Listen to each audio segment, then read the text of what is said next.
Style. It's a matter of personal taste, a manner of personal expression, and ultimately something that makes oneself immediately and uniquely identifiable. Brickworks Building Products recognises that one of the most important style choices in your life is your home. It's the ultimate form of self-expression and says a lot about you.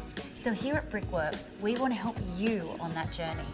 Welcome to Icons of Style, a selection of films focusing on the people who've embraced their own personal style, taken ownership of it, and in turn influenced us all and created an icon.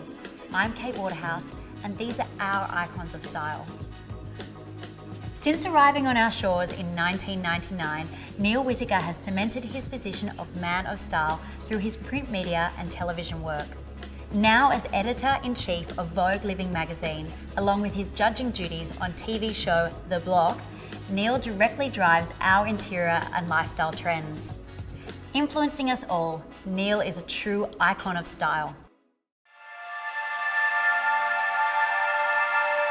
Style is a really hard thing to define. It's one of those things that you kind of think you know, and then when you actually start to examine it, it's really complicated. I think if I absolutely had to define style, I'd say it's probably the perfect balance between taste and individuality. It's about knowing what's right for you and sticking with it. And I guess there's a bit of attitude in there as well. The ultimate style icon for me has always been Terence Conran. He is the man that absolutely defined lifestyle and was the first person to really understand the relationship between fashion, between interior design, between food and between travel. The late great Italian industrialist Gianni Agnelli, whose portrait is hanging on the wall in this very showroom, is an incredible style icon to me. Tilda Swinton springs to mind immediately. For me, she personifies style. Julianne Moore is another example. There's a lot of people around who, for me, have got that kind of intangible, indefinable something. You look at them, you don't quite know what it is, but they've got it. I think real style is something that transcends fashion, it transcends the moment. This space would have to be one of my favourite places in Sydney. It's the showroom of Taylor Patrick Johnson, and seriously, if I had hair, every time I come in here it would be standing on end. It's the combination of the perfect tailoring, the exquisitely chosen furniture and furnishings which cleverly mix everything from antique through to mid-century and contemporary, and then the art. It's a very practiced eye in here. It's confidence too, and it comes from that ability to choose pieces and know that they're going to work together.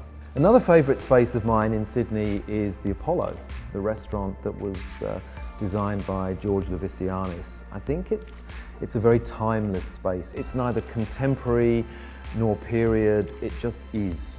It's about simplicity. What George did so cleverly with that space was to just pare it back to the absolute basics. What he managed to do was give it a very luxe edge by using beautiful quality surfaces and finishes, and then the masterstroke was just fitting it out with the Tolomeo lamp. I love the fact that we seem to be growing in terms of confidence in our design, our interior design, our architecture. And of course, in terms of our style. I'm thinking of MJ Bale's new flagship store on Martin Place in Sydney. It's on a grand scale, but it's beautiful, beautifully done, and it's the kind of store that we haven't had in Sydney up until now. I think it's really interesting how the design landscape in Sydney is completely changing, and changing in favour of the use of raw materials. I think the Frank Gehry building at UTS Ultimo is a really good example. That amazing sort of eccentric undulating surface that I think incorporated something crazy like 320,000 bricks. It's an incredible addition to Sydney's landscape. There's a really great quote from Diana Vreeland, and I think it's something along the lines of the only real elegance is in the mind. And if you've got that, then everything springs from it. I think that's really just her way of saying it's all about individuality and confidence. And there are some basic rules that apply all the way through. It doesn't matter whether you are thinking about what clothes to wear today, or thinking about renovating your home, or thinking about even building a house. There are certain rules that are constant through that. And it's about having your own vision and being confident with it. It's about knowing what you want and what's appropriate for your life. And it is trying to shut out all that noise about fashion and trends and just distill it down to what you like and what makes you happy. I genuinely don't believe you can achieve what we call style on any level until you're confident in the choices that you're making.